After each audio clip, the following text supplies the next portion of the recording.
Bette Stephenson was born in Aurora, Ontario, and from a very early age was driven with self-determination. I wanted to go to school from the time I was 4, and I bedeviled my father constantly about going to school. And he finally went and saw the principal of the school, public school in Aurora. Jock McDonald was his name, and said, "Look, you've got to relieve me of this pressure." And Jock agreed, and he let me go to school just after I turned 5, which was unheard of in those days. My mother's decision to do the things that she has done, I think, according to my grandparents, started very early in her life.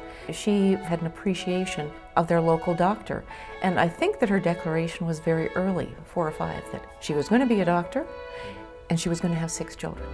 Well, my most significant contribution is obviously my 6 kids. They're great. I've delivered thousands of babies and enjoyed every minute of that experience. Well, she's unique.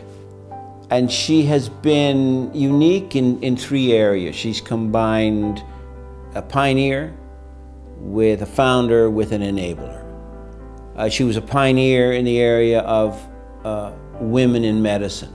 Not just women in medicine, but women in leadership of medicine. The fact that she became head of the CMA is really, I think, indication enough how she was regarded by the medical profession in Canada.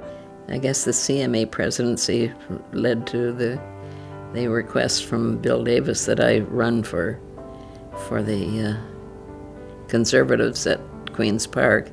She was a pioneer in women in politics. Not just women in politics, but a leader in politics, deputy premier. She was firm, she was tough, but she was sensitive. And that latter characteristic to me was very important. She liked people.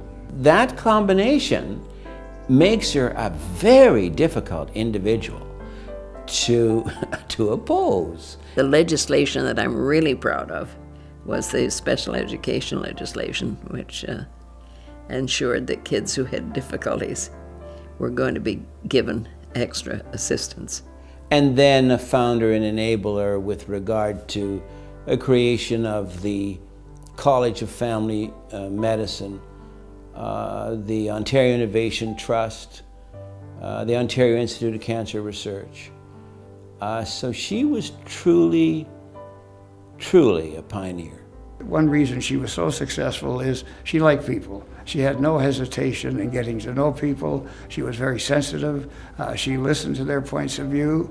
I mean, she even listened to me on occasion. Nobody's had that profound impact politically, been a pioneer in the area of medicine, and has been an enabler and founder of such important institutions. There isn't anybody. She's unique. A caring family physician, a compassionate builder of social institutions, and exemplary role model. Ladies and gentlemen, Canadian Medical Hall of Fame laureate, Dr. Bette Stephenson.